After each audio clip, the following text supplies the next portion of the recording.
자, 이곳에 향하고 계실 그 발걸음들도 하나님께서 안전하게 인도해 주실 줄 믿습니다.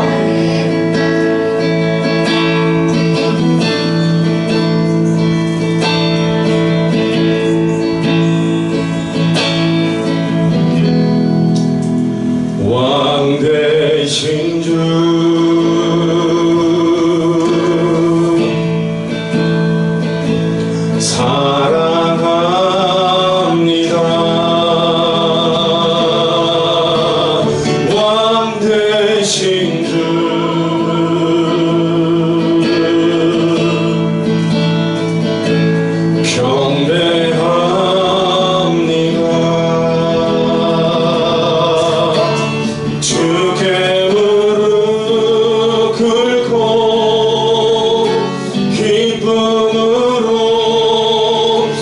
삶을 드리네.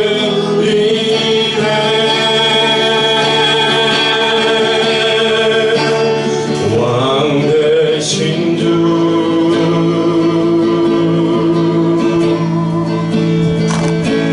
사랑합니다. 왕 되신 주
나와서 찬양해 사랑을 주신 주 찬양해 사랑해 우리 주님 사랑 주셨네 소리쳐 찬양해 기쁨을 주시는 우리 왕 찬양의 제사 드리며 주님께 경배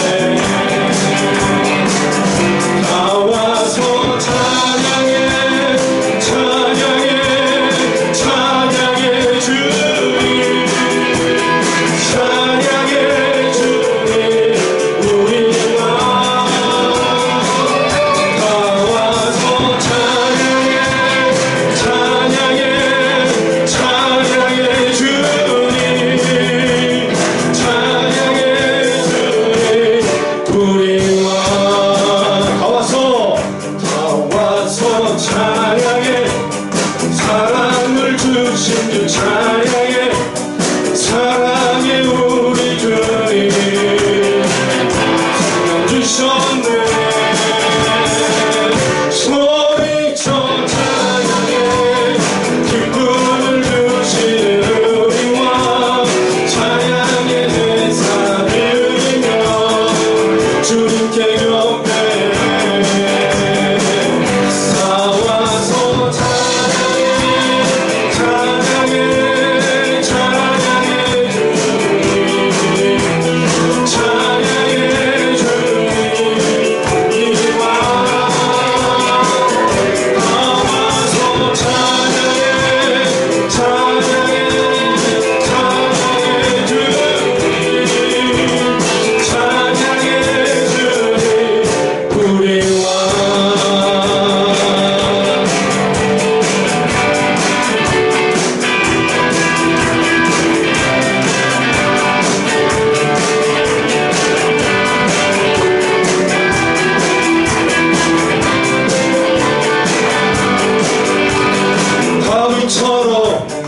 다윗처럼 아무것도 구애받지 않고 성령님이 주시는 자유함으로 노래 부를 거야 하박국처럼 가진 건 아무것 없어도 주로 인해 갖는 기쁨으로 감사드릴 거야 다시 한번요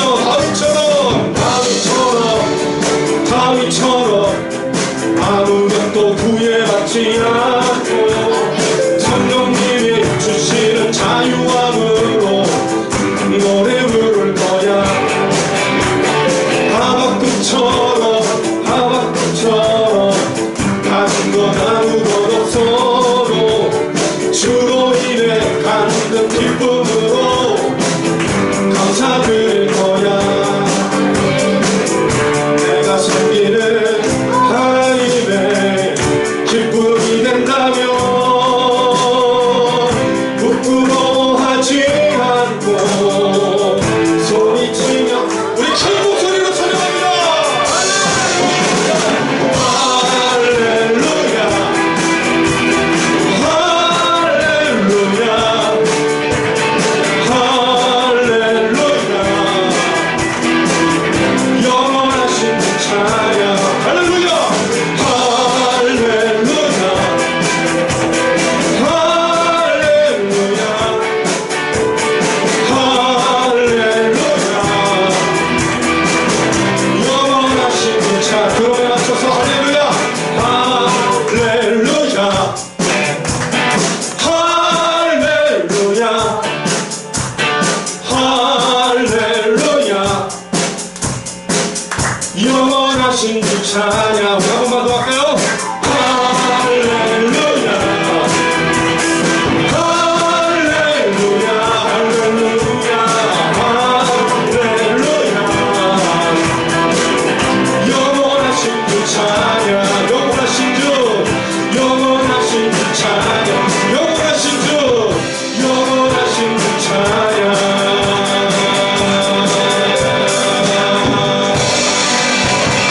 세월 주시옵소서. 이 예배 우리와 함께하여 주시옵소서. 나의 마음속이 늘 평안해. 나의 마음속이 늘 평안해. 악한 죄 파도가 많으나 마음이 늘 평안해. 나 어느 곳에 있든지 늘 마음이 편하다. 주 예수 주신 평안함 늘 충만하고. 2절 찬양합니다. 내 맘의 손은 영생수 한없이 흐르니 목마른 맛이 없으며 늘 평안하구나. 나의 마음속이 늘 평안해. 나의 마음속이 늘 평안해. 악한 죄 파도가 많으나 마음이 늘 평안해. 참되신 그의 사랑을 영원치 못하네. 그 사랑 내 맘 여시고 소망을 주셔. 4절 찬양합니다. 주 예수 온갖 고난을 왜 쏟아냈나. 주 함께 고난 받으며 멸류가고. 오늘 자리에 일어나셔서 찬양합니다. 나의 마음속이 늘 평안해. 나의 마음속이 늘 평안해. 악한 죄 파도가 많으나 마음이 늘 평안해. 나의 마음속이 나의 마음속이 늘 평안해. 나의 마음속이 늘 평안해. 악한 죄 파도가 많으나 마음이 늘 평안해. 아멘. 예수를 죽은 자 가운데서 살리시니 여기 너희 안에 거하시면 그리스도 예수를 죽은 자 가운데서 살리시니가 너희 안에 거하시는 그의 영으로 말미암아 너희 죽을 몸도 살리시리라. 아멘. 우리 지난 한 주간의 삶을 되돌아보시면서 알게 모르게 지은 우리의 모든 잘못들을 주님 앞에 내어놓는 고백의 기도를 주님 앞에 드리시겠습니다.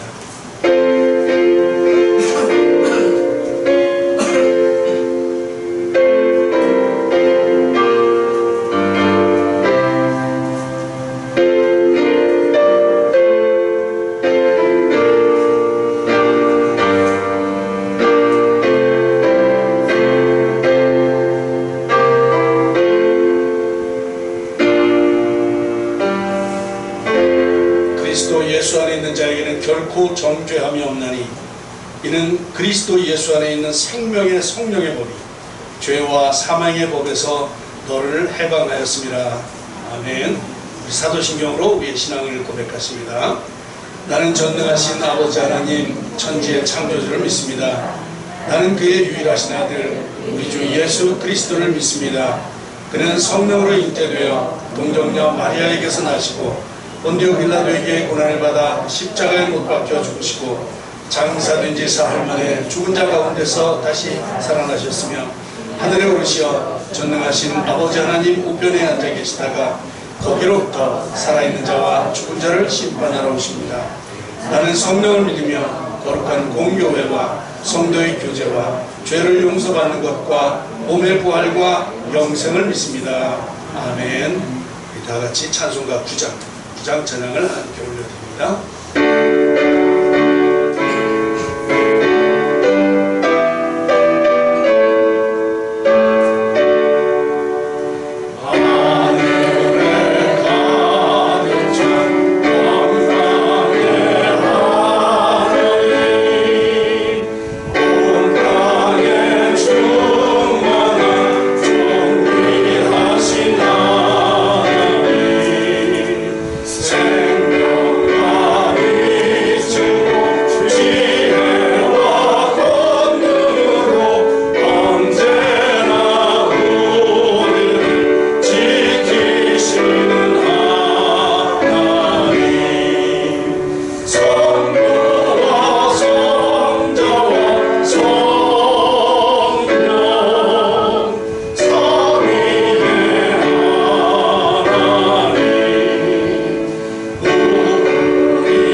앉으셔서 기도하겠습니다. 임시현 집사님 기도 인도해 주십니다.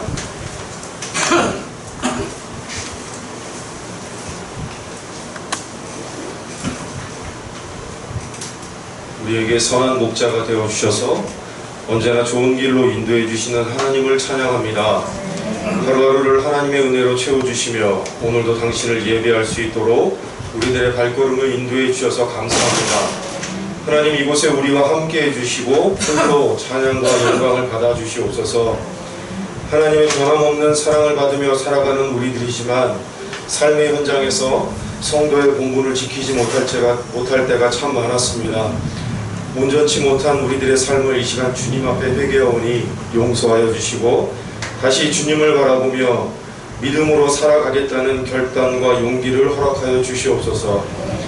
끝날 것 같았던 코로나의 기세가 다시 거세지고 있는 지금 하나님께서 허락해 주신 회복의 기회를 죄악된 우리들 때문에 다시 잃어버릴 것만 같은 마음이 듭니다. 하나님 앞에 이 땅의 교회와 성도들이 겸비하여 한 목소리로 기도하길 원합니다. 사랑의 하나님, 우리를 불쌍히 여겨주시고 사회적 거리두기의 상황 가운데 연약해지고 무너졌던 우리들의 믿음과 예배 생활을 다시 돌아보게 하셔서 모든 상황 속에서 더욱더 모이기에 힘쓰며 하나님을 전심으로 찾고 예배하는 이 땅의 교회들과 성도들이 되게 하여 주시옵소서. 하늘빛 교회를 사랑해 주시고 지금까지 인도해 주시니 감사합니다. 수많은 교회들 가운데 하늘빛 교회에서 지체들과 함께 모여 믿음의 공동체를 세워가게 하시니 참 감사합니다. 하나님, 하늘빛 교회를 부흥시켜 주시옵소서. 목사님을 통해 날마다 능력의 말씀이 선포되게 하시고 교회를 섬기며 성도를 섬기는 모든 직분자들에게 지혜와 믿음을 더하여 주셔서 헛된 세상의 지혜가 아니라 하나님 앞에서 진실된 지혜를 소유하게 하여 주시옵소서. 어둡고 부패한 이 세상 가운데 빛과 소금의 역할을 잘 감당하며 살아가는 우리 모두 되게 하여 주시기를 원합니다. 하나님, 하늘빛 교회의 예배를 회복시켜 주시길 원합니다. 아직도 현장에 나와 함께 예배드리기를 주저하는 지체들의 마음을 다스려 주시고 우리가 섬겨야 할 성도들을 이곳에 많이 보내주셔서 함께 모여 높으신 하나님을 찬양하며 하나님께서 교회를 통하여 부어주시는 넘치는 은혜를 풍성히 누리고 나눌 수 있는 우리 모두가 되기를 소망합니다. 어려운 시기에 연약한 성도를 살펴주시고 육체적인 어려움이나 경제적인 어려움으로 고통받지 않도록 은혜를 내려주시어 결국에는 하나님의 은혜로 해결받고 감사하며 찬양하는 승리의 삶을 살아가게 하여 주시옵소서. 하나님, 특별히 다음 세대를 위해 기도합니다. 이대로 가면 믿음의 대가 끊기는 것은 아닌지 걱정스럽습니다. 하늘빛 교회 주일학교가 건강하게 세워지기를 원합니다. 아이들과 학생들과 청년들을 하늘빛 교회에 보내주시고 믿음의 대를 이어갈 수 있도록 은혜를 내려주시옵소서. 복음 들고 5대양 6대주와 이 땅의 농어촌 교회와 수많은 미자립 교회를 섬기고 있는 당신의 남정과 여종들을 살펴주시고 이들의 섬김과 하나님의 은혜로 복음이 선포되는 곳마다 믿지 않는 자들이 예수 그리스도를 구주로 인정하는 일들이 일어나며 하나님의 나라가 확장되는 놀라운 소식을 날마다 듣게 하여 주시옵소서. 특별히 다시 선교지로 나아갈 준비를 하고 계시는 이은혜 선교사님의 모든 일정 가운데 함께 해주시고 교회가 돕고 있는 태국의 김정호, 박종월 선교사님과 정동교회 기현종 목사님이 기억하여 주셔서 코로나 재확산으로 어려움이 없도록 지켜주시고 모든 사역 가운데 풍성한 생명의 열매를 맺는 당신의 종들로 삼아 주시옵소서. 지금도 전 지구적으로 이상기후로 고통받고 있고 언제 끝날지 모르는 전쟁의 상황 가운데 있는 영혼들을 불쌍히 여겨주시길 원합니다. 속히 모든 상황들이 하나님의 선한 인도하심으로 해결될 것을 기대합니다. 교회에 모여 예배를 드리는 것이 당연치 않은 세상을 살고 있습니다. 하나님을 예배하는 기쁨을 언제라도 빼앗길지 모를 세상을 살고 있습니다. 오늘도 하나님의 은혜로 이렇게 교회에 나왔습니다. 이 시간에 인생의 주인 되시는 하나님께 집중하며 영혼의 양식인 하나님의 말씀을 사모합니다. 목사님을 통해 전해지는 말씀으로 우리의 영혼을 채우길 원하오니 전하는 자의 입술을 주장하여 주시고 듣는 자들의 마음을 열어주시옵소서. 감사와 찬양을 올려드리며 우리를 예배자로 불러주신 예수님의 이름으로 기도합니다. 아멘.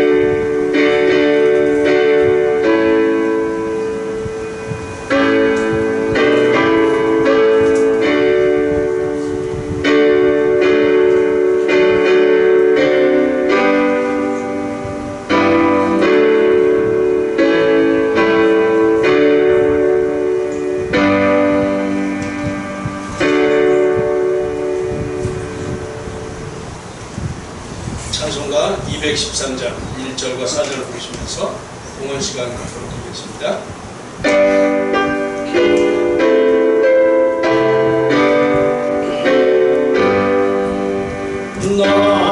나의 생명들이 쏘여라 주셔서 세상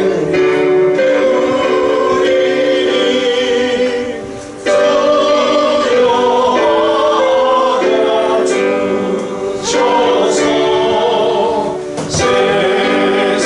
찬송하게 하소서.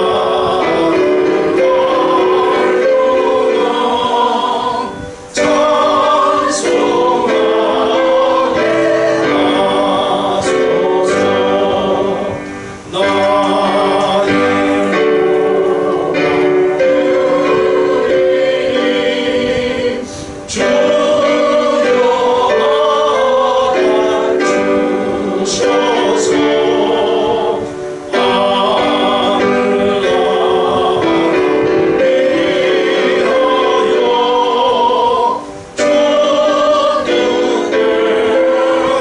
주여 받아주셔서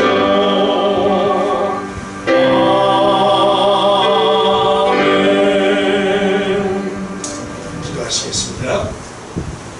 감사하신 아버지 하나님, 7월을 마무리하는 오늘 우리를 예배 자리로 인도해 주셔서 그래서 주님 앞에 예배하게 하시니 참 감사합니다. 이 시간 우리를 통해서 주님 영광 받아 주시옵소서. 참으로 무더위 가운데 오늘 이렇게 시원한 비를 주시고 또 우리에게 충만한 은혜를 내려주시니 더욱 감사드립니다.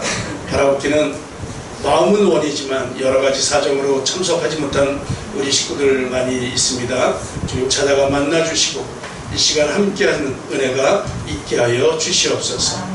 더욱이 우리의 건강을 지켜주시기를 원하며 행여나 건강 문제로 어려운 식구들 있으면 이 시간 주님이 찾아가 만나주시고 주님의 치료의 손길로 친히 안수해 주셔서 속히 깨끗이 나음을 받도록 주님 은혜 내려 주시옵소서. 이 시간 귀한 예물을 드립니다. 우리의 마음을 모아드리오니 주님 이 예물을 받아 주시옵시고 하늘나라 위하여 귀하게 사용되는 아름다운 예물 되게 하여 주시옵소서. 우리의 기도의 제목을 가지고 드리는 이 예물 가운데 주님 축복하여 주셔서 더욱 하나님의 뜻을 이루어드리는 우리 모두가 되게 하여 주시옵소서. 드려지는 모든 예물 가운데 주님께서 풍성함으로 덧입혀 주시고 참으로 주님의 나라가 확장되는 일에 아름답게 사용될 수 있도록 주님 주장하여 주시옵소서. 주님 우리가 후원하는 선교지마다 주님의 은혜가 부어지게 하시고 날로 하나님의 나라가 번창하는 귀한 터전들 되게 하여 주시옵소서. 오늘도 우리가 예배 가운데 함께 하시기를 원하며 우리를 사랑하시는 예수님의 이름으로 감사하며 기도드리옵나이다. 아멘. 교회 소식 전합니다. 이제 8월이 내일부터 8월이 시작이 되죠. 더욱 풍성한 세 달 되시기 바라며 다시 유행하고 있는 이 코로나로부터 여러분 건강에 유의하시기 바랍니다. 모두 코로나 걸리지 않도록 각별히 조심하시기 바랍니다. 우리 기현종 목사님께서 정동교회 기현종 목사님께서 옥수수를 보내주셨습니다. 굉장히 맛있습니다. 여러분 예배 마치고 꼭 잡수시기 바랍니다. 우리 오후 예배는 찬양 예배로 모입니다. 가지 마시고 식사하시고 찬양 예배 많이 참여해 주시기 바랍니다.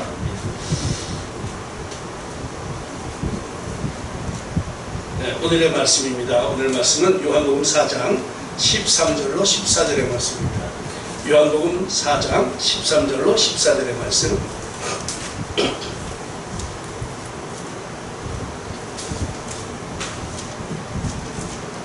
우리 한 목소리로 함께 봉독하시겠습니다. 같이 봉독하십니다. 예수께서 대답하여 이르시되 이 물을 마시는 자마다 다시 목마르게 하니와 내가 주는 물을 마시는 자는 영원히 목마르지 아니하리니 내가 주는 물은 그 속에서 영생하도록 솟아나는 샘물이 되리라. 아멘.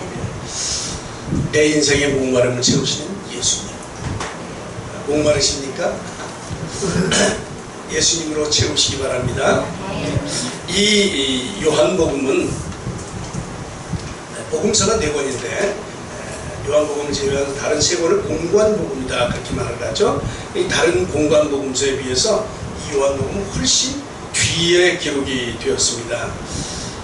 무려 30-40년이나 뒤에 기록되었기 때문에 이 공관복음서에서 다루지 않았던 그런 내용이라든가 아니면 좀 더 강조해야 될 뭐 그런 내용들을 이렇게 찾아서 좀 강조해 이런 아주 모별스러운 복음서가 바로 요한복음입니다. 오늘 본문의 내용인 사마리아 여인에 관한 기사도 요한복음에만 기록되어 있는 아주 중요한 기사이죠. 뭐 우리 모두가 잘 아는 내용이지만 중요한 점을 몇 가지 생각해 보면서 오늘 본문의 말씀을 통해서 은혜를 나누려고 합니다. 먼저 이 본문에 있는 요한복음 4장은 예수님의 세례 사건으로 시작을 합니다. 세례 사건 3장 후반부에 보면 예수님이 유대 땅에서 세례를 베풀고 계세요. 해변 지역 저기가 예수님이 세례 베푸시던 그 장소입니다. 그런데 세례 요한도 그곳에서 세례를 베풀고 있습니다. 요단강의 하류지역이죠. 그런데 이 예수님이 오시기 전에 세례 요한이 제일 인기가 많았는데 이제는 예수님께로 다 간다는 것이죠. 그래서 세례 요한의 제자들이 이 사람들이 다 예수님께로 몰립니다 이러면서 굉장히 속상해해요. 이에 대해서 세례 요한은 그렇게 말하죠. 요한복음 3장 30절에서 나는 흥하여야 하겠고 그는 쇠하여 바뀌었네요. 그죠? 이렇게 바꾸면 안 돼요. 말은 다 들어있는 건데 순서가 바뀌면 안 되죠. 그죠? 그는 흥하여야 되겠고 나는 쇠하여야 되리라. 나는 아무것도 아니고 그분이 드러나야 되는 거죠. 이런 말로 예수님께서 진정한 구세주이심을 증거합니다. 아무튼 이런 상황을 바리새인들이 들었어요. 이제 바리새인들이 들었기 때문에 이제 이 견제가 들어올 것이죠. 그래서 예수님은 유대를 떠나서 거기서 떠나서 다시 갈릴리로 가실 것을 말씀하십니다. 그런데 요한복음 4장 4절에 보면 중요한 결심을 하시죠. 그 결심이 바로 사마리아를 통과하여야 하겠는지라, 사마리아를 통과하여야 하겠는지라 하는 결심입니다. 예루살렘에서 갈릴리로 가는 여정은 사마리아를 통과하는 것이 가장 짧은 길입니다. 이렇게 붙잡하면 됩니다. 그러나 대부분의 유대인들은 그 길을 가지 않고 이렇게 여리고로 돌아서 내려와서 요단강을 따라 갈릴리로 가는 길을 선택을 합니다. 우리가 잘 아는 대로 이 중간에 사마리아라는 동네가 있기 때문에 그렇습니다. 저 사마리아는 이 아수르가 저쪽을 땅을 침략할 때 북이스라엘을 멸망시킬 때 그곳에다가 이방인들을 이주시켰어요. 그래서 민족 혼합 정책을 썼습니다. 그런 관계로 유대인들에게는 이 사마리아 사람들은 혼합된 사람들이죠. 그래서 유대인들은 자기네 민족으로 치지를 않는, 당연히 이방인이기 때문에 상종도 하지 않는 이제 그런 땅이 되었습니다. 그래서 일반적으로 유대인들은 사마리아를 거치지 않고 먼 거리를 돌아서 갈릴리 지방으로 가게 되었던 것이지요. 그런데 오늘 본문에 예수님은 사마리아를 통과하여야 하겠다 이런 말씀을 하십니다. 이게 이제 문장을 보면 알겠지만 강한 의지를 담고 있어요. 영어에도 보면 have to, must, 꼭 가야 돼 이런 결심을 나타내는 그런 표현을 쓰고 있습니다. 언어 뜻도 그렇다 그래요. 굉장한 자신의 의지를 표현했다 이제 그렇게 기록하고 있습니다. 근데 지도상의 위치를 보면 이것은 예수님의 의지가 아니면 택하지 않을 그런 길이었음을 알게 됩니다. 우리 1, 2절에 언급한 것처럼 지금 예수님이 계신 곳은 세례 베푸시던 요단강변입니다. 여기가 요단강변이에요. 저기서 세례 베풀고 계셨죠. 그러니까 갈릴리로 가시기 위해서는 뭐 예루살렘이면 일부러라도 이쪽으로 내려와서 이렇게 따라 올라가야 될 그런 길이에요. 그죠? 그럼에도 불구하고 굳이 여기 있는 사마리아, 수가성, 이 사마리아를 가셔야 되겠다는 거예요. 대단한 결심이죠. 좀 위로 그냥 원래 가던 대로 쭉 따라서 올라가면 되는 건데, 굳이 남들이 가지 않았던, 굳이 우리가 기피했던 그곳을 가야 된다는 것이죠. 왜 그랬을까? 왜 굳이 사마리아를 가셔야 했을까? 저기는 길도 험해요. 산악지역이에요. 그래서 길도 아주 안 좋습니다. 왜 그래야 됐는지 그 당시 제자들은 잘 몰랐어요. 그러나 성경이 읽는 우리들은 알고 있죠. 이미 알고 있죠. 그죠? 바로 오늘 만나게 될 저 수가성 여인 때문에 그랬습니다. 이 수가성 여인을 통해서 사마리아 사람들에게 구원을 베풀기 위한 주님의 구원 계획의 일환이었음을 우리가 알게 되는 것이죠. 주님은 여러 사람을 위해서 이렇게 말씀을 선포하실 때도 있습니다. 뭐 대부분 그랬죠.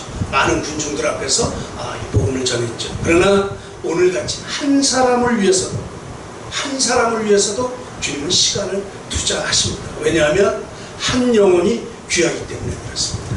그 한 영혼 뒤에 민족이 달려있기 때문에 그렇습니다. 여러분도 여러분 한 사람이 아니라 내 뒤에 우리 민족이 달려있음을 여러분 꼭 깨닫기 바랍니다. 우리의 가정을 통해서 민족이 달려있는 것이죠. 오늘 이 여인의 삶을 돌아보면서 우리 삶에도 필요한 사항들 함께 생각하며 나눌 수 있기를 바랍니다. 먼저 이 여인의 삶의 정황을 정확히 이해하기 위해서 배경을 한번 살펴보도록 하겠습니다. 많은 사람들이 이 여인에 대해서 약간의 오해를 하고 있는 것 같아요. 그것은 이 여인이 사람들과의 대면을 기피할 정도로 이 부정한 여인이다. 그런 오해인 것 같습니다. 그 이유는 두 가지를 듣는데, 먼저는 이 아무도 활동하지 않는 뜨거운 정오에 혼자만 물을 길러 나왔다는 점이에요. 아무도 오지 않는 그 뜨거운 정오에, 이것은 분명 다른 사람들을 마주하기 싫어서 아무도 활동하지 않는 그런 정오에 그 뜨거움을 물어서 물을 길러왔다는 것이죠. 그 근거로 요한복음 4장 6절에 때가 6시쯤 되었더라, 이제 이 구절 때문에 그렇게 생각을 합니다. 그런데 여기 좀 문제가 있는 것 같아요. 이 복음서에는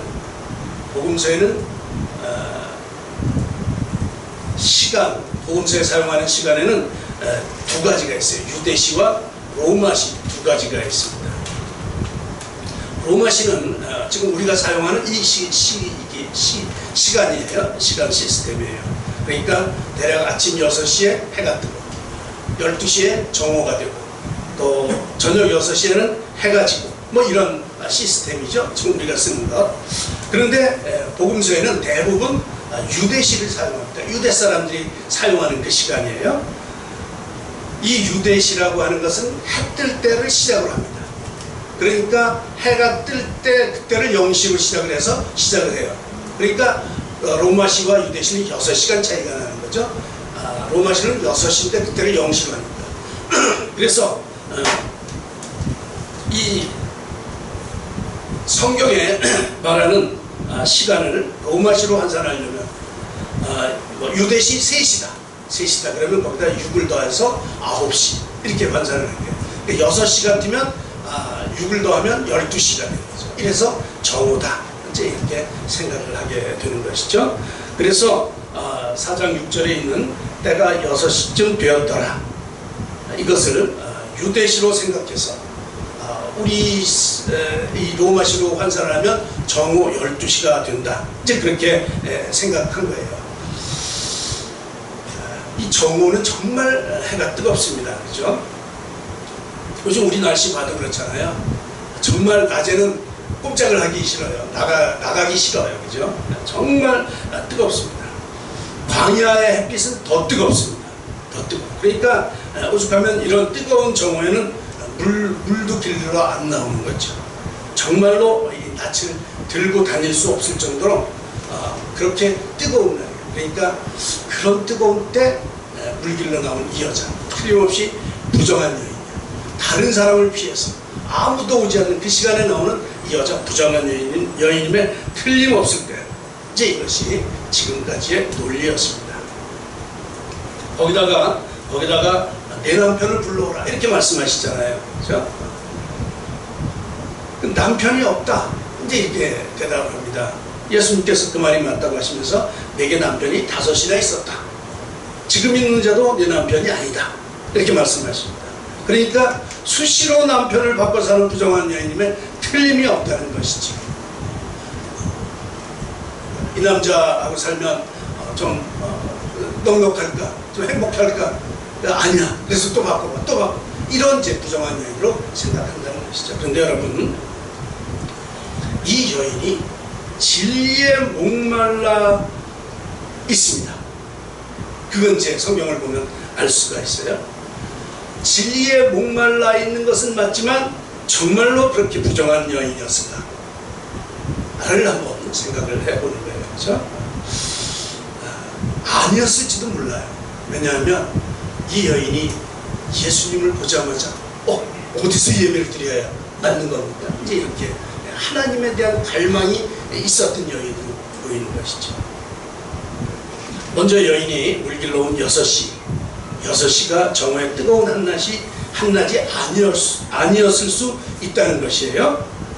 보통 이제 이스라엘 여인들 뜨거운 정오를 피해서 저녁 때 물을 길러 나옵니다. 이 여인도 저녁 6시에 물 길러 왔다는 것이에요. 그 근거로 볼 수 있는 것이 같은 성경 요한복음에 보면 요한복음 19장 14절에 이런 말씀이 있습니다. 이날은 6월절의 준비일이요 때는 제6시라. 빌라도가 유대인들에게 이르되 보라 너희 왕이로다. 이때 이제 6시가 하나 나와요. 6시가 하나 나와요. 이 사건은 예수님이 잡히셔서 빌라도에게 재판받는 그런 상황이에요. 그런 신문받는 그리고 이제 십자가형을 선고받는 이제 그런 사건을 다루고 있는 장인데 이 사건이 공관복음에 또 자세히 기록이 되어 있어요. 이 사건이 언제 발생이 됐냐면 밤 내내 그 겟세마네 동산에서 기도하시고 거기서 로마 군인들에게 잡히시고 그리고 빌라도에게 끌려가십니다. 물론 대제사장 먼저 갔다가 빌라도에게 끌려가죠. 그래서 새벽에 빌라도 앞에서 재판을 받는 것이 공관복음의 내용이에요. 마가복음 15장 1절에는 분명하게 기록이 되어 있습니다. 새벽에 예수를 빌라도에게 넘겨주었다. 맞나요? 이거 아니네요. 마가복음 15장 1절에 그렇게 기록이 되어 있습니다. 새벽에 예수를 빌라도에게 넘겼다. 그러니까 빌라도에게 신문받는 건 새벽이에요. 근데 6시 이상하잖아요. 그죠? 요한복음 19장 14절에 보면 이날은 6월절의 준비일이요 때는 이제 6시다 이렇게 기술하고 있는 거 보면 분명히 새벽인 제6시에 빌라도 앞에 재판받으러 가셨음을 보게 되는 것이죠. 그러니까 요한복음에서 사용한 이 6시는 로마시 6시라는 것을 알 수가 있어요. 유대시 6시가 아니라. 그렇다면 이 사마리아 여인이 물길러 왔던 6시는 새벽 6시이거나 저녁 6시이거나 6시라는 것이죠. 예수님께서 많이 지치신 것을 보면 새벽 6시는 아니고 저녁 6시임을 알게 됩니다. 이 여인은 지극히 정상적으로 저녁 때 물길러 나온 여인이었습니다.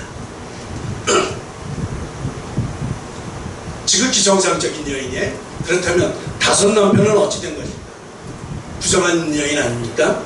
이것이 이 여인의 목마름이었습니다. 짐작컨대 이 여인은 부정한 여인이 결코 아니라는 것이죠. 당연히 마을 사람들로부터도 따돌림 받는 그런 처지도 아닙니다. 어떻게 할 수 있습니까? 예수님을 만나고 선지자다, 그리고 동네로 가서 외치자 사람들이 다 호응해서 나왔습니다. 틀림없이 이 여인을 주목하고 있던 동네 사람들이었음을 알게 되죠.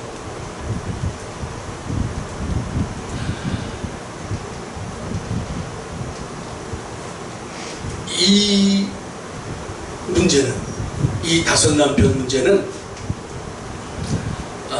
마태복음 22장 24절로 28절에 보면 사두개인들이 예수님께 질문하는 내용이 나오는데, 이 내용이 바로 이 여인의 경우와 너무도 흡사합니다. 사두개인들은 부활이 없다는 것을 이야기하고 싶어서, 부활 때는 이게 헷갈리니까 부활이 없는 거야 라고 그 얘기를 하고 싶어서 이 질문을 합니다. 이 질문 내용이 바로 계대 결혼이라고 하는 이 법인데요. 그렇게 질문하죠. 근데 이 계대 결혼이라고 하는 것은 그 가문에 기업을 이을 아들이 없어, 기업을 이을 자식이 없을 때 다른 형제가 이 기업물을 아이를 낳아주는 거예요. 그래서 기업을 물을 수 있도록, 기업을 이어갈 수 있도록 그렇게 만들어진 이 법조문이 바로 계대 결혼입니다. 어떻게 해서든지 이 가문을 끊어지지 않도록, 어떻게 해서든지 하나님의 기업을 이어나갈 수 있도록 세심한 배려를 위해서 만들어진 법이 바로 이 계대 결혼입니다. 사두개인들이 질문을 하죠. 7 형제가 있었습니다. 바지가 아들이 없어서 죽었습니다. 그런데 둘째와 셋째도 아들을 낳아주지 못하고, 7째까지도 다 그렇게 하지 못하고 모두가 죽었습니다. 이 여인도 죽었습니다. 그렇다면 부활할 때, 자 이제 부활하는데, 부활할 때 이 여인은 과연 누구의 아내가 될 것입니까? 이제 이렇게 물어보는 게 정말 곤란한 질문이죠. 예수님은 야단치죠. 이 성경도 모르고 하나님은 능력도 알지 못하는 너희들이 오해한 거예요. 거기는 장가가는 일도 결혼하는 일도 없는 거예요. 그러니까 그럴 걱정할 필요가 없다는 것이죠. 예수님께 야단맞고 물러갔습니다. 이 이야기가 실제로 있었던 이야기이었을 가능성이 있는 것이에요. 그렇지 않습니까? 그런데 이 계대결혼 이 법은 신명기 25장에 이미 모세가 이게 정해준 법입니다. 신명기 25장 5절 6절 여기 보면 제목이 죽은 형제에 대한 의무 이렇게 되어 있어서 그 의무를 말하면서 그의 남편의 형제된 의무를 그에게 다 행할 것이다 라고 말을 해줍니다. 그 이유가 왜 그렇게 하냐면 6절에 그 이름이 이스라엘 중에서 끊어지지 않게 하기 위한 하나님의 세심한 배려라는 것이죠. 그러니까 하나님의 나라가 절대로 끊어지면 안 되는 거예요. 끊어지지 않도록 하기 위해서 그 형제의 그 남편의 형제가 대신 아들을 낳아주고 그 끈을 잇게 만드는 거예요. 이런 사례가 성경에 많이 나와 있습니다. 우리가 익히 잘 아는 대로 창세기 38장에 보면 유다가 있었죠. 며느리 다말하고 아이를 낳아서 쌍둥이를 낳아서 대를 잇지요. 룻이 맞죠. 그죠? 모압 여인 룻 아들이 없이 죽었어요. 그 여인에게 하나님의 대를 이은 보아스를 준비해서 대를 잇게 하시죠. 이것들이 바로 이 계대결혼이라고 하는 것이죠. 아무튼 하나님께서는 기업을 중요하게 생각하셔서 그 기업이 끊어지지 않도록, 하나님의 나라가, 하나님의 기업이 끊어지지 않도록 어떻게 해서든지 그 기업을 물을 수 있도록, 즉 대가 끊어지지 않도록 크게 배려하는 차원에서 만든 이 계대결혼의 제도를 이게 베풀어 주고 계심을 보게 됩니다. 이 사마리아 여인도 이와 같은 상황에 부딪혔다고 보여지는 것이죠. 그의 마음은 하나님의 기업에 대한 간절함이 있었어요. 하나님의 나라가 끊어지면 안 되는데, 그 기업이 이어져야 되는데, 그런 간절함이 있었지만, 그러나 어쩐 일인지 그의 형제들을 통해서도 그에게 자녀를 주시지 않는 것입니다. 벌써 5 형제를 통해서 기업을 얻기를 원했지만 되질 않았고, 지금 6번째 형제를 통해서도 그렇게 원했건만 어쩐 일인지 자기에게는 대를 이을 아들을 주시지 않는 것이지. 부정한 여인입니까? 아닙니다. 하나님을 갈망하는, 정말 하나님을 갈망하는 그런, 하나님을 목말라 하는 그런 여인이었습니다. 동네 사람들은 이 여인을 뭐라고 생각했겠습니까? 저 여자는 부정한 여인이야 이렇게 생각했겠습니까? 아니에요. 정말 야, 저 여인 너무도 하나님을 사랑하는데 정말 안 됐다. 어떻게 하면 도와줄 수 있을까? 그러나 우리가 도와줄 수는 없지. 너무너무 안타까운 심정을 가지고 그 여인을 바라보면서 어떤 일이 일어날까? 이런 걸 바라봤던, 그래 그 여인이 바로 이 사마리아 여인이라는 것이죠. 날마다 하나님을 바라보면서 애타게 찾고 있던 그 여인의 안타까운 심정, 주인님께서는 이 여인의 안타까움을 보셨던 것이죠. 그리고 그 목마름을 기억하셨습니다. 그래서 일반적인 길은 아니지만 결심하시고 이 여인을 만나기 위해 사마리아 길을 택하셨던 것이죠. 이 여인에게는 날마다가 목마름의 나날이었습니다. 이 여인에게 시원하게 해결시켜줄 물은 그 어디에도 없는 것 같았습니다. 많은 사람들이 목말라 합니다. 사도 바울 역시 로마서 7장 24절에 그렇게 말하죠. 오호라, 나는 곤고한 사람이다. 이 사망의 몸에서 누가 나를 건져내리요. 하나님으로 목말라 하는 이 사도 바울의 목마름을 우리가 보게 되죠. 탄식하는 것을 보게 됩니다. 히브리 시인은 시편 42편에서 하나님이여 사슴이 시냇물을 찾기에 갈급함같이 내 영혼이 주를 찾기에 갈급하나이다. 이렇게 목말라 하는 것이죠. 애태우며 주님을 갈망하고 있습니다. 또 시편 84편 2절에도 이렇게 말하죠. 내 영혼이 여호와의 궁정을 사모하여 쇠약하며, 여호와의 궁정을 사모하여 쇠약하며 내 마음과 육체가 살아계시는 하나님께 부르짖는다. 왜 쇠약합니까? 하나님 나라를 간절히 사모하는 마음으로 쇠약해질 정도로 이렇게 여호와를 사모하고 여호와를 갈망하는 이 마음이 있다는 것이죠. 여러분은 목마르지 않으십니까? 어떤 목마름을 가지고 계십니까? 우리는 늘 갈증을 느끼며 살고 있습니다. 아마도 갈증을 느끼지 않는 사람은 없을 것입니다. 어떤 갈증을 느끼십니까? 예수님은 마태복음 5장 6절에서 산상수훈을 통해서 그렇게 말하죠. 의에 주리고 목마른 자는 복이 있나니 그들이 배부를 것이다. 주님은 마음의 갈증을 느끼며 주를 찾는 사람에게 그 갈증을 해결해 주십니다. 주님은 그 마음을 기억하시면서 그 부르짖는 외침을 기억하신다는 것이죠.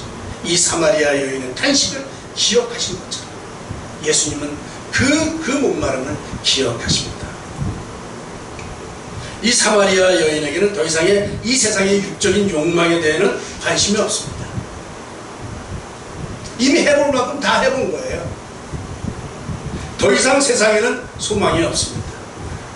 이제는 하나님에 대한 목마름 외에는 인생에 대한 더 이상의 기대가 없습니다. 이제까지 그렇게 열심히 살아왔지만 자기에게 이루어진 것은 아무것도 없음을 느끼며 심한 갈증을 느끼고 있던 중이었습니다. 이러한 여인에게 예수님은 먼저 말을 걸어오십니다. 역시 물 얘기입니다. 물을 좀 달라. 사마리아 여인이 대답을 하죠. 당신은 유대인인데 어떻게 사마리아 여자인 내게 물을 달라고 하십니까? 이에 예수님께서 아주 중요한 말씀을 하시죠. 4장 10절입니다. 만일 하나님의 선물과, 여기서 끊어집니다. 하나님의 선물과 내게 물을 달라고 한 사람이 누구인 줄 알았더라면 내가 그에게 구하였을 것이요 그가 생수를 내게 주었으리라. 문장이 좀 길어서 복잡하지만 정리하면 두 가지로 정리할 수 있습니다.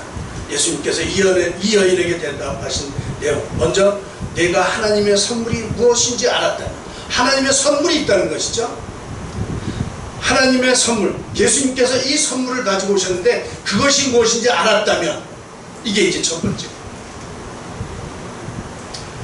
이제 굳이 예수님이 사마리아로 안 오셔도 되는데 굳이 사마리아로 오신 것, 이 선물을 가지고 오셨다는 거예요. 그리고 또 하나는 물 좀 달라고 하던 사람이 누구인지를 알았다. 내가 누구인지를 알았다. 그 선물이 있다는 것 사실과 내가 누군지를 알았다라면 내게 물 달라고 했을 것이다. 내게 보였을 것이다. 그런 얘기죠. 지금 하나님의 선물이 있다는 걸 몰라요. 그리고 이 예수님이 누군지를 몰랐기 때문에 구하지 않은 것이죠. 안타까운 일이죠. 만일 네가 내게 구해야 되면 내가 줄 것이다. 뭐를? 생수를 내게 주었을 것이다. 그런 얘기예요. 선물이 뭐예요? 생수예요. 나는 누구예요? 생수를 줄 수 있는 사람이에요. 예수님의 선물은 바로 생수였습니다. 갈증을 해결해 주실 수 있는 생수. 이 여인이 묻죠. 보아니 물 깃는 두레박도 없는데 어떻게 물을 깃는다 말입니까? 당신이 야곱보다 큰 사람입니까? 그렇게 묻습니다. 사실은 믿지 못하겠다는 표정 아니겠습니까? 그런 심정 아니겠습니까? 아직도 선물 받을 준비가 안 되어 있습니다. 예수님께서 말씀하시죠.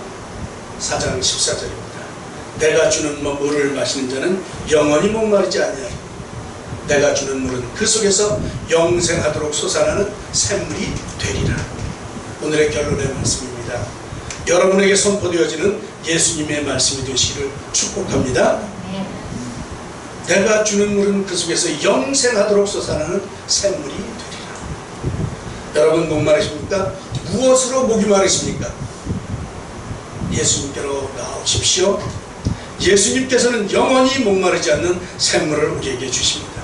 주님이 주시는 물은 우리 속에서 영원히 영생하는 샘물입니다.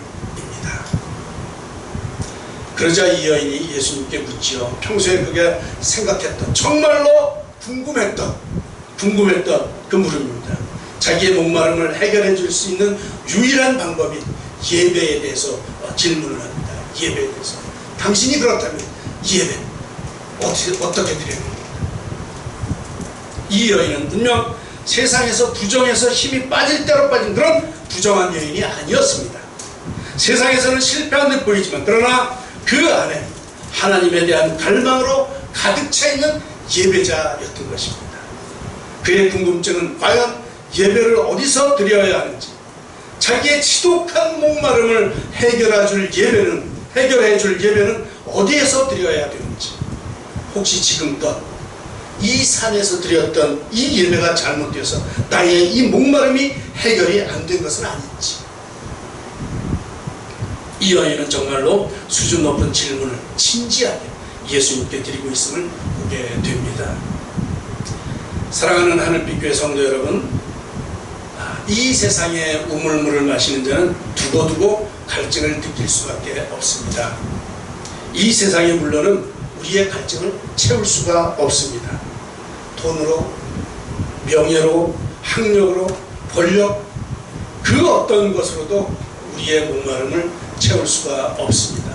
세상 무엇으로도 참된 만족을 얻을 수 없습니다. 소유의 넉넉한 것이 우리 생에 참된 만족을 줄 것이라고 생각하는데 그렇지 못하다고 하는 사실 우리가 너무 잘 알지 않습니까? 날마다 우리가 보고 있지 않습니까? 이 세상 무엇을 가지고도 우리의 마음의 갈증을 멈추게 할 수가 없습니다. 여러분, 진정한 갈증의 해소는 하나님께 있음을 기억하시기 바랍니다. 내 인생의 목마름을 채워줄 분은 오직 예수 그리스도밖에 없습니다. 예수님께서 주시는 물은 생수가 되어서 영원히 우리 심령의 갈증을 해결해 주십니다. 오늘 예수님은 분명히 우리에게 약속해 주십니다. 내가 주는 물을 마시는 자는 영원히 목마르지 아니하리니 내가 주는 물은 그 속에서 영생하도록 솟아나는 샘물이 되리라. 여러분 목마르십니까? 그렇다면 예수님께로 나오십시오. 예수님께 나와서 생수를 마셔야 됩니다. 예수님은 외롭고 상처나고 목마른 인생을 한순간에 바꿀 수 있는 분이십니다. 예수님은 우리의 모든 문제들을 알고 계시고 또 가장 좋은 길로 인도해 주시고 해결해 주실 수 있는 분입니다. 그분이 예수님이십니다. 예수님은 의도적으로 결심하시고 사마리아 땅에 가셔서 우물가에 먼저 도착해서 이 여인을 기다리고 있었습니다. 예수님은 우리의 모든 것을 아시는 하나님이시오. 또 내 형편, 나의 아픔, 나의 상처를 다 아시는 분이십니다.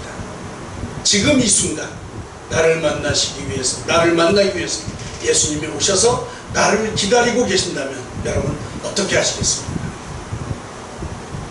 수가성 여인을 찾아가신 예수님은 지금도 똑같이 우리의 갈급한 영혼을 두드리고 계십니다.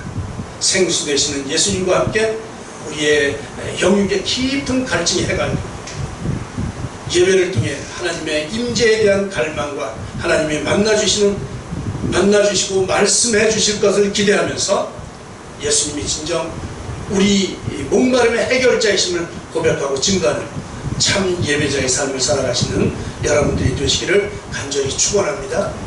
이 아침에 예수님을 만나는 축복이 여러분과 함께하기를 원합니다. 기도하겠습니다.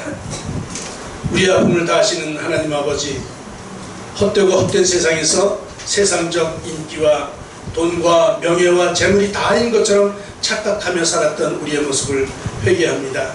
지금 이 순간 우리를 만나기 위해서 찾아오신 예수님을 거부하지 않게 하시고 마음과 눈과 귀를 열어서 복음의 진리를 깨닫고 영원히 목마르지 않는 영생의 생수를 마시게 하여 주시옵소서. 참 예배와 매일매일 말씀과 기도와 묵상으로 주님의 음성을 들으며 주님의 뜻대로 기쁘고 자족하는 승리의 삶을 살아가게 하여 주시옵소서. 예수님의 이름으로 감사하며 기도드리옵나이다. 아멘. 우리 다 일어나셔서 옛날 찬양인데 우물가의 여인처럼 난 구했네 헛되고 헛된 것들, 그때 주님이 하신 말씀 내 생애와 생수를 마시라, 이런 찬양 같이 찬양하시고 축도하도록 하겠습니다. 그때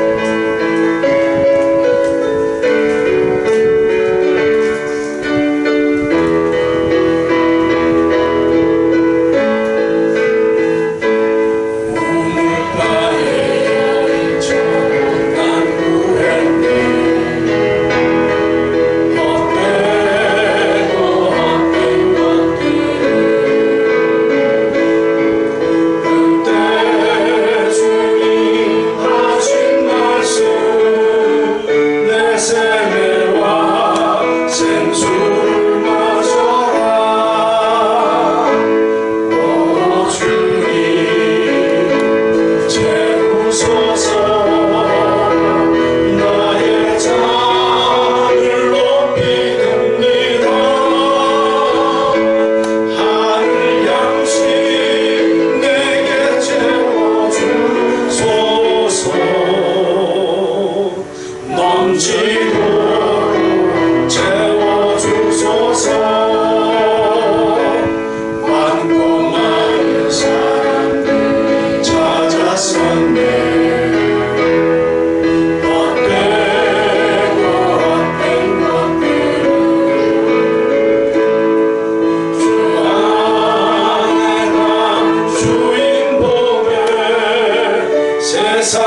이제는 우리 주 예수 그리스도의 은혜와 하나님 아버지의 극진하신 사랑하심과 성령님의 교통 역사하시는 은혜가 예수님으로 생수를 삼아 다시는 우리의 인생에 목마름이 없이 예수님으로 채워가기를 소원하며 그렇게 살 것을 작정하며 삶의 현장으로 돌아가는 우리 교우들 머리 위에와 그들의 가족 위에 또 우리 교회 위에 우리나라와 우리 민족 위에 또한 지금도 세계 각지에서 주님의 복음을 들고 열심히 선교하시는 많은 선교사님들과 그들의 사역 위에 또 그들의 선교 현장 위에 이제로부터 영원토록 함께 하시기를 간절히 축원하옵나이다. 아멘.